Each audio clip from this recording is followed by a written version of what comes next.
Hello, everybody. It's another episode of Diabetes 180 live. And you'll probably see that I am not with Barbara O'Neill and Jacqueline today.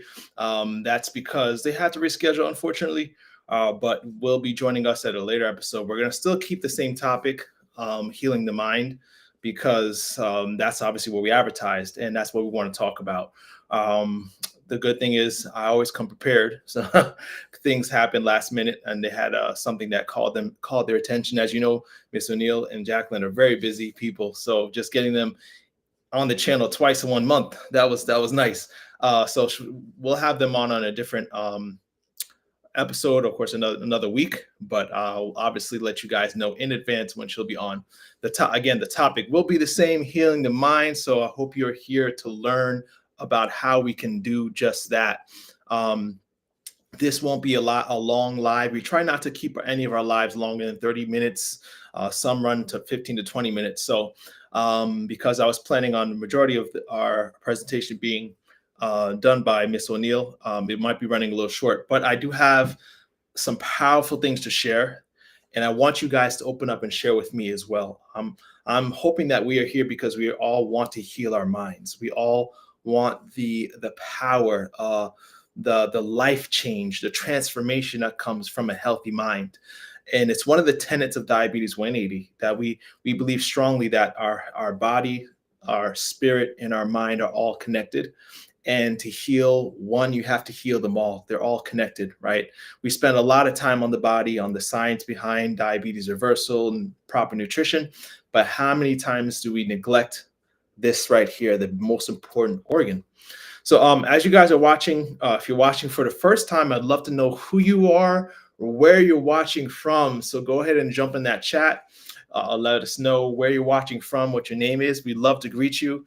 Of course, if you're a long-time visitor, if you've been with Diabetes 180 for a while and you've been watching our lives every Monday, I thank you. And I, of course, feel free to say hello.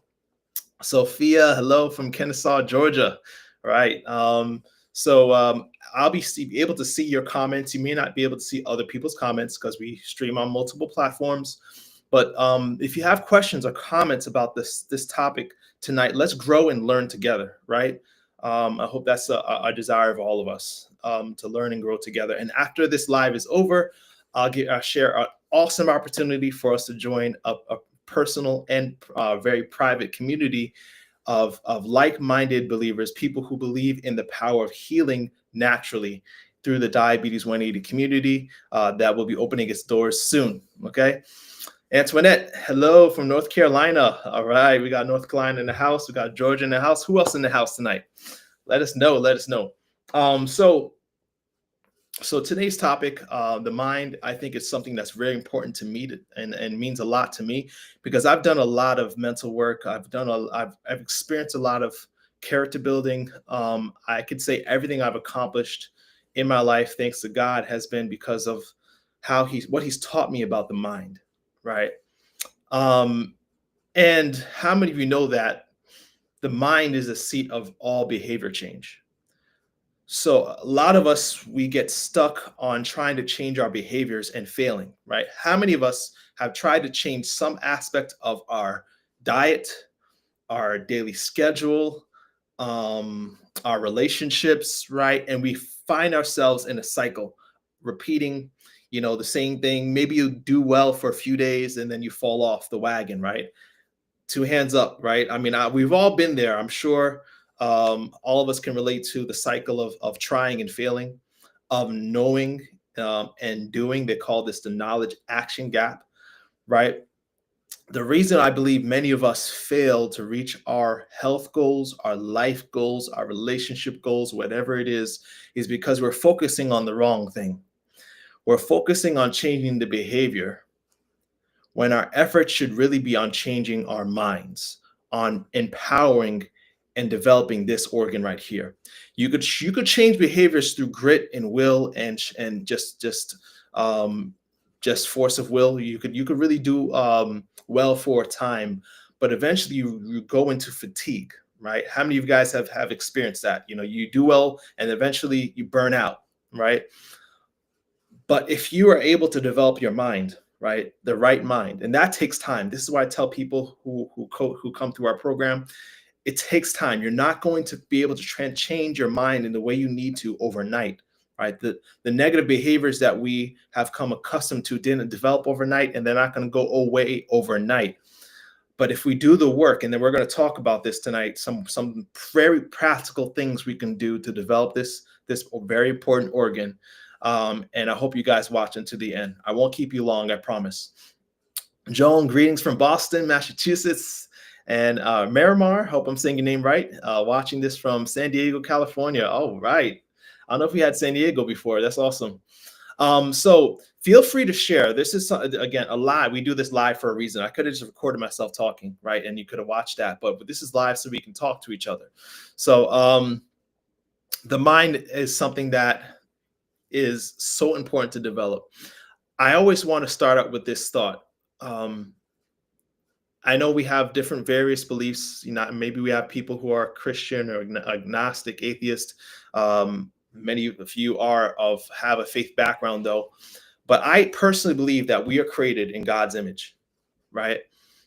And if we are created in God's image, what does that really mean, right? Man, I don't know if any of you guys believe the same, that you're created in the image of God, but what does that mean to you? What does it mean to be created in the image of God? Right? When I ask that, I get a lot of answers, but I'm curious to know, what do you guys think when you think created in the image of God? What does that really mean? Okay. Of course, I'll explain what I think. And I think I'm right. But it can mean more than one thing, obviously. But one of the biggest things you have to realize is what makes God God, right? And would you agree that what makes God God is his title of creator? His ability to create makes him God, right? The fact that that God is the only one in the whole universe that can speak things into existence. Okay, and please bear with me if you are a non-believer. We're going to still talk about a lot of practical things, very spiritual, but still practical, that you can connect with. But when you think about the idea of a creator, that we are made in the image of, would it make sense that we also can create? Right? Would you guys agree with that? That if we are made in the image of a creator, and he says, I make you like me, we are also little creators, right? So the question we have to ask ourselves is, from what do we create? How do we create things, right? Obviously with our hands and our feet, and we can fashion, mold, and create some wonderful things. But where does creation begin, guys? Where does all creation begin? I want to hear something from you guys. You guys are quiet. Let me know, you're listening. From where do we create? Where do we create? Okay. God, the creator, they call him ex nihilo, meaning creating something out of nothing. He saw the world fashioned and formed it with the words of his mouth, right? Where do we create? How do we create? All right, you got many of you guys are saying you agree and also believe in the concept of a creator being made in his image. As awesome, but maybe you guys are still thinking about the question, where do we create from? Would you agree that we create? Joan says it right there. I guess you were the first to punch. Sometimes there's a delay. I have to remember there's a delay between my questions and you guys getting it because of the internet lag, but. Joan says thoughts. Antoinette says mind and heart. Miramar says we create from our minds. And it's interesting, a lot of people say hearts, minds. Did you know that they're basically the same thing? When you think about when I say I love you with all my heart, really it's my mind that I'm talking about, right? It's still, we feel it here. Well, where it experiences is how our mind is connected to our heart, right? So it is from our mind that we create. It is from our mind. Now think about this logically. If we create from our mind, right, that's powerful, right? Everything you think, you see and feel and touch was a thought first. Someone thought about the concept of a table before a table was a table. Okay, we had to design it in our mind and think about anything you create is in your mind. Just a thought example or practice example of how we create with our minds, and how it's a lot easier to create than to destroy. If I ask you not to think about something, what happens? Your body produces an image and your mind produces an image, right? You can't not create. If I told you, everybody watching here, don't think of a pig, do not think of a pig. What is your mind creating? An image of a pig, right? Your mind can't help but create. So if we are thinking negative thoughts or we are thinking negatively, we are creating negativity or negative lives. If we are thinking positive thoughts, what are we creating? Positivity and positive lives.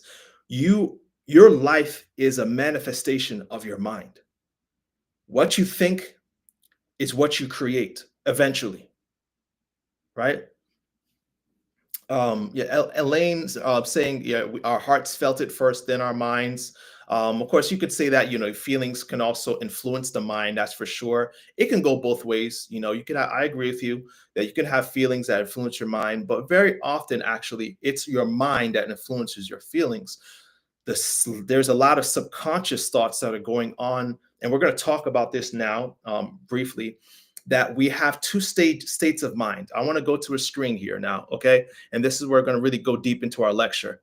Um, so we have to going from the idea of creating with our thoughts, our minds, our life is created as a result of what's in our mind. There's essentially two types of mindsets. I want you all to ask yourself, which one do you have? A fixed mindset or a growth mindset? Now, I'll be the first to say that you can have a mixture of both. I know myself growing up, vast majority of the time of my adolescence and teen years, I had a very fixed mindset. By God's grace, I've developed more of a growth mindset, but I still have aspects of fixed mindset. So, looking at these thought bubbles or these heads, I want you guys to read this. I don't know if you guys are seeing this well. That's why I try to make the screen bigger.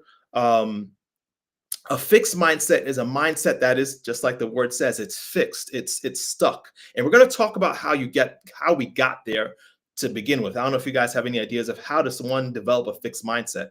How did you develop a fixed mindset? Was it just genetically prone to being fixed? A fixed mindset is one that says, I'm either good at it or I'm not. It's a type of thinking that says, I will never succeed, right? If I try something once and I fail, it's because that's not for me, right? If I try to do 10 push-ups and I stop at two, I can't do push-ups. It's not in my anatomy, right? I will try. I know I will fail because I failed before, right? These thought processes, I don't know if you guys are connecting with them, but I know myself, I'm still burdened sometimes with these thoughts. It is easier to give up now before I embarrass myself. Anyone ever had that thought? Feedback and criticism are personal. When people criticize me, I take it personally. I don't know if I'm just talking to myself. Am I the only one that ever felt that way? When I'm frustrated, I give up. These are negative thoughts. Would you agree? These are very negative thoughts that fix you in the present state of being that you're in. It's almost like I am who I am and I cannot change. That's why it's a fixed mindset. Many of us are in fixed lives, fixed behaviors, fixed habits, fixed addictions because we have a fixed mindset. And we're going to talk about how to grow out of that.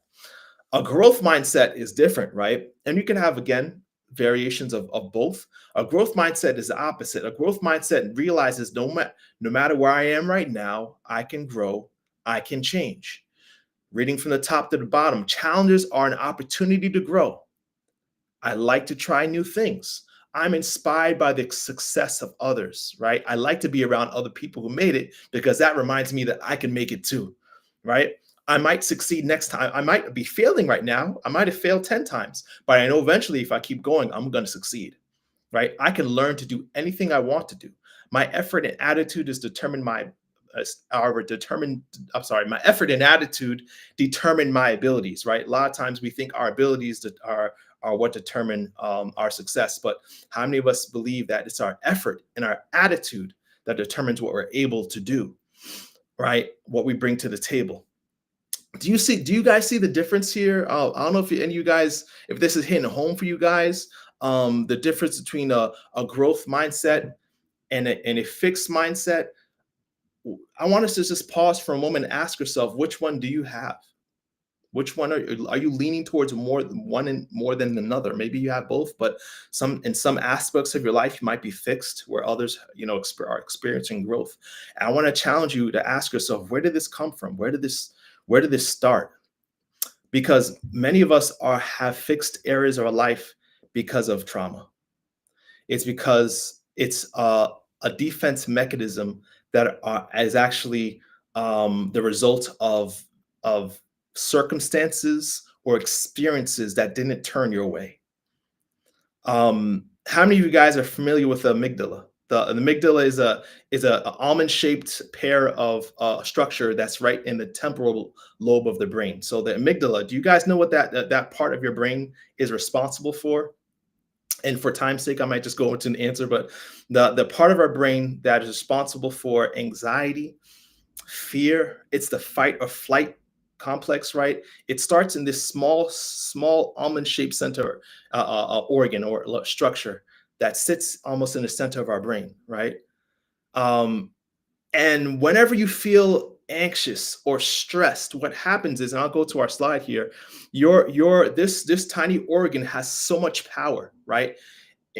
As a response to stressful situations or a stressful environment or a traumatic event, it sends hormones to, and I'll go to the screen so we can all follow the hypothalamus. That's another part of our brain that is basically the master control center when it comes to hormones. And this hormone, this master control center, being triggered by the amygdala, now sends hormones throughout your whole body as a response. And have you guys heard of the term sympathetic nervous system, right? The sympathetic nervous system, the fight or flight complex that gets you tensed and your muscles taut, gets your heart racing, your blood pressure rising, it gets you ready to run or fight, right? And over time, as you experience stresses in your life, I was surprised to learn this, that part of your brain actually grows or it becomes hyperactive. And you can imagine how this damages almost every organ in our body as these hormones have an effect on every organ of our body, from bones to breast tissue to reproductive organs to our thyroid gland that controls our metabolism, our digestion, our ability to absorb nutrients, our ability to fight infections, our adrenal glands that controls our blood pressure, right? And as all these hormones are activated by this tiny center in our brain, right? We develop, I would say, a fixed mindset, a mindset that's focused on survival, right? Now we are surviving instead of thriving. We are living in a state of almost, I would say, animalistic nature, right? What differentiates us between the animals around us and man? I know you guys are familiar with Homo sapiens. The term Homo sapiens means thinking man, right? What makes me different than an animal is my ability to use my frontal lobe to think. But over time, as we are constantly bombarded by stressors, guess what happens? The animalistic part of our brain gets overdeveloped, and the part that makes us man, the parts that makes us like God, it actually shrinks. If we go As we go through life traumas and stressful events, if we don't have healthy ways to cope with these guys, you know what happens, guys? The frontal lobe literally shrinks. The gray matter, within the frontal lobe that's responsible for higher learning and thinking and strategizing and planning, it actually shrinks, and your body gets into a state of survival. Now, every time you're at a traffic light, you have that same anxiety and stress.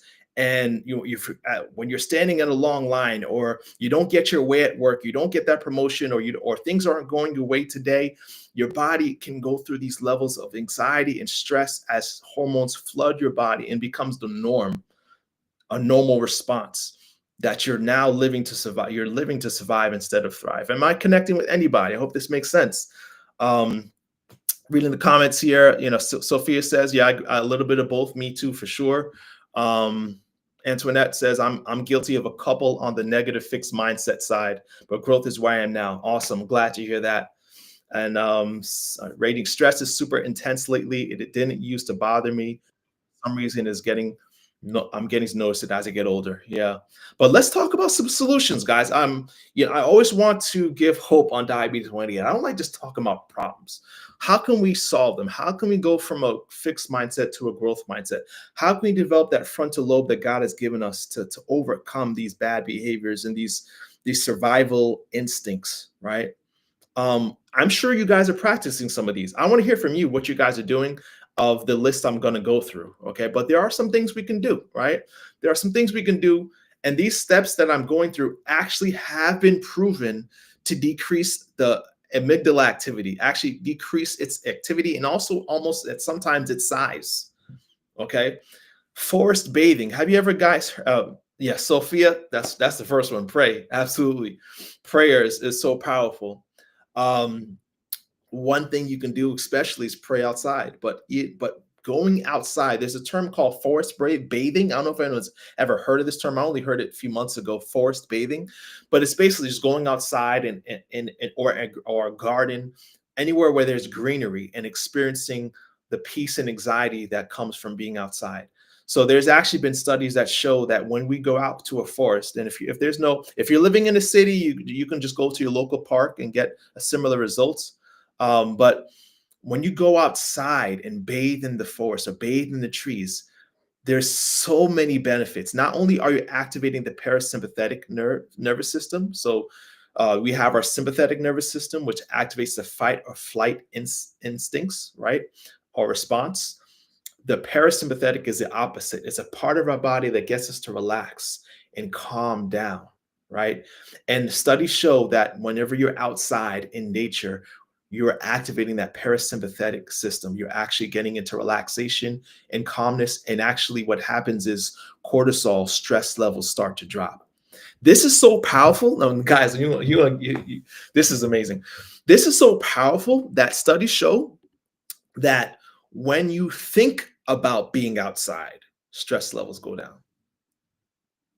When I read that study, I was like, wow, just closing your eyes and visualizing being outside in nature is enough to drop your stress levels, right? Not only that, but natural killer cells, the cells in our body that are responsible for fighting infection, actually go up, increasing in activity and strength when you're outside. So your immune system boosts, your cortisol levels drop, your parasympathetic system is activated, your amygdala starts to shrink, right? You get out of that fight or flight mode, and now you're experiencing growth in the right part of your brain. Forest bathing is the first thing we need to put on our list. If you guys aren't doing this, please start. Okay. Jazzy, I hear you suffering from debilitating anxiety and panic attacks. I'm praying for you. I'm praying for you. The second thing that's really important is deep breathing, right? And guess where you can do this? Outside, right? Outside. So let's go outside for a moment. I want to practice this for a moment now. Okay, so one method that I teach patients is the 4-7-8 method. So you're going to breathe in for 4 seconds, hold it for 7 seconds, and exhale for 8 seconds. 4-7-8, and you're going to experience how this feels, and I'll explain some science behind it. Okay, so let's just pause for a moment. You guys ready? We're going to do this together. Let's pause for a moment and close our eyes and imagine being outside like this gentleman here, and breathe in for 4 seconds, hold it for 7 seconds, and breathe out for 8. And tell me you don't feel better. All right, let's go.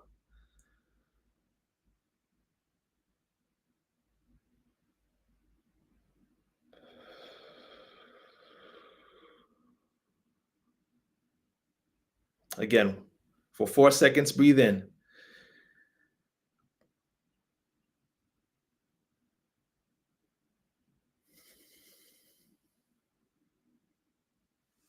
I don't know. I feel good already. And guess what? This is free. You can breathe in, inhaling through your nostrils and out through your nostrils and mouth for free, right? Many of us maybe have access to a park that you can walk through for free. This is medicine, guys, that God has given us, and it's free of charge. Why are we not taking advantage of it? All of us can do deep breathing. All of us can, every time you're stressed or an anxiety inducing moment, and even if you're not feeling stressed, we need to be practicing deep breathing. Okay. Um, Visualization. Okay, and we're going pretty quickly through these things because I always say I don't want to go longer than 30 minutes, and we're at the 25-minute mark. But visualization, as a man thinketh in his heart, so is he. And then we got guys familiar with that verse. This is so powerful. Visualization is when you actually take yourself through the steps, step by step, and seeing yourself win at whatever it is you're trying to win at. So for me, of course, my goal in life is to be able to help people reverse diabetes on a global scale, right? I want people to be able to know that diabetes can be reversed and you don't have to live with it. So I visualize that every day. I visualize myself teaching and educating and people giving their testimonies. And as I do this, I see it come to light. I actually see what my mind is creating, visualizing in my mind. I see it happening, right? I see people coming back to me and telling me that what I'm visualizing is coming true. Because as a man thinketh in his heart, so is he. Whatever it is that you are stuck with, right? Whatever, visualize yourself being unstuck. And even on just a more practical level, like let's say you have something, an event that you're anxious about. A lot of us are anxious about maybe public speaking. Just visualize yourself going up there on the and wowing the crowd with your presentation, right? Then when you're at the podium, you've already been there, right? Winning. So this is a powerful step, guys. I don't know if you guys are practicing visualization, actually seeing yourself win. It's powerful, very powerful. But we're going through, and I can always give you guys these in a listed form if you request that. Just set message me online. Mindfulness. This is one of my favorite steps to heal the mind. Mindfulness is powerful because most of us, and this is actually a Harvard University study. Most of us, within 47% of our time, when of our waking hours, we are spending time thinking about the past or worrying about the future. Half of your day, some of us more than half of our day, is not spent on what we're doing at the moment. Whether we're washing dishes or driving the car, our mind is wandering, ruminating on the past and the present, right? Past and the future, but not living in the present. Mindfulness is the practice of being mindful of where you are now. And this is something we actually have a lot of lectures on in our program, the practice of mindfulness and being aware, hyper aware of where you are in time. This is a great way to take yourself out of the fixed state and go into a growth state. Gratitude journaling is the second to last one. I think there's one more. Yep. Gratitude journaling is huge. I don't know if any of you guys do that, but just taking a journal and writing down what you are grateful for. And you'll be surprised how many things there are. I mean, today, I'd be the first to say that there's so many things in society going on right now to be anxious and worried and scared and feared and in fear of. But if we sit down and write down all that we have to be grateful for, I think we'll be surprised. Would you? Um, Gratitude journaling, another free way to heal your mind, right? Many of us spend thousands and thousands of dollars on psychologists and psychiatrists and medications, right? And I'm not against any of these, right? I'm a physician assistant. I prescribe some of these medications, but how many of us are availing ourselves of this free medicine, right? Self-affirmation is one of another medicine that is huge. Self-affirmation, a lot of us think of self-affirmation meaning, I say something good about myself, right? But it really should be pointed. It should be something that's very direct. Self-affirmation is about taking something that you think is negative about you and thinking of a positive aspect of that behavior or characteristic. Example I'm going to give of myself is like I used to always be self-conscious on how slow I was or am. I'm still pretty slow when it comes to doing certain tasks.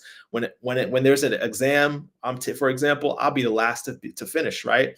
Or some instructional guide where I had to go through step A to B, or putting together something. I'm usually pretty slow when it comes to doing things, and that you always made me really feel self-conscious. I really felt like, man, I must be slow, right? And that's what made me, for a lot of years of my life, feel like I couldn't really win or accomplish things like other people did until I realized the self-affirmation, right? The fact that I am slower at doing things makes it so that I have less mistakes when I'm done. Usually when I get something done, I understand it better than other people because I've taken myself through each step to understand. I like to understand things, not just swallow them. That's why I take a little longer to finish tasks. You see what I did there? Things that are negative about you can very well be good, right? Even if it's a body characteristic. Let's say you don't like your fat back, and everyone talks about the fat back, right? What about being grateful that you have a back that can bear weight? You know how people be grateful for the fact that they can actually get up and get going and bear their body weight, that they actually can go through an exercise or a day of work. Be grateful that you have a back strong enough to bear the burden of life. Right? You see what I did there? Take something that you think you're obsessing about, something that you're anxious about, or don't like about yourself, and try to think something positive in that and about that characteristic or behavior. Okay. Self affirmation is huge. This is how we go from a fixed mindset to a growth mindset, right? This is how we do it. This is the way, right? That's the steps I want to encourage you guys to take. And what's nice is that studies have shown that all the steps I've gone through, guess what they do? They shrink your amygdala. They actually shrink it, and they activate what's called, especially the deep breathing exercises, they activate the vagus nerve. The vagus nerve is actually the longest nerve in the body, one of the longest nerves in the body that connects your brain to the organs of within your chest and abdomen, right? It's what stimulates the parasympathetic system. It's what's getting you into relaxation mode, right? When we're doing our deep breathing and doing these exercises, we are literally healing our mind. We are making ourselves mold more into how God designed and created us, to have a mind to grow and create good things and not be fixed in negative behaviors and patterns. That's all I'll have for the night, but I want to share with you an opportunity to join the Diabetes 180 community. It's actually a waiting list, so we haven't opened the doors yet, but you could be the first to join. First, let me read Aileen's comment here. Aileen says, I'm really starting to see how powerful words and belief are. It's amazing how much they can shape the mind and body. I agree with you. Amen. So this is actually what I like to share as an opportunity for tonight. If you guys want to scan this QR code, I'm also going to put the link to the Diabetes 180 community in the chat room. So this would be something that's going to be launching within the next few weeks, right? It's in the chat, so check the chat or scan this QR code. Within this community, what we're trying to do is be stronger together, because isolated we will be, and alone we will be finding it very hard to overcome our food addictions, our bad behaviors, right? To find victory over chronic illness when we're doing it alone, because there's so many factors against us, right? The stress of society, the powerful food industry that bombards us with its advertising, right? The hyper palatable foods that hijack our dopamine receptors. So coming together in this community is a way for us to band together, to be stronger together with like-minded individuals who don't want to suffer from chronic illness. Our emphasis is diabetes, but we emphasize all chronic illnesses that can be healed with lifestyle changes. And that's what we aim to do with this community. So scan the QR code, you'll see you'll get an email that sends you once you put the email in, it'll send you the benefits of the community and give you an opportunity to be among the first to join. So I hope you guys enjoy. I'm really excited about this community. It's something I've been thinking and praying about for years. Many of you know that I still do private coaching, but this community has been something God has been putting on my heart to create. And I hope that you guys can be a part of that community. Okay. So scan the code. We'll send you an email. Make sure you check out that email, check your spam, make sure it didn't go to spam. And we'll make sure that we stand stronger together, right? It's always been my prayer as I end these lives that we may prosper and be in good health, even as our soul prospers. We'll see you next week, same time.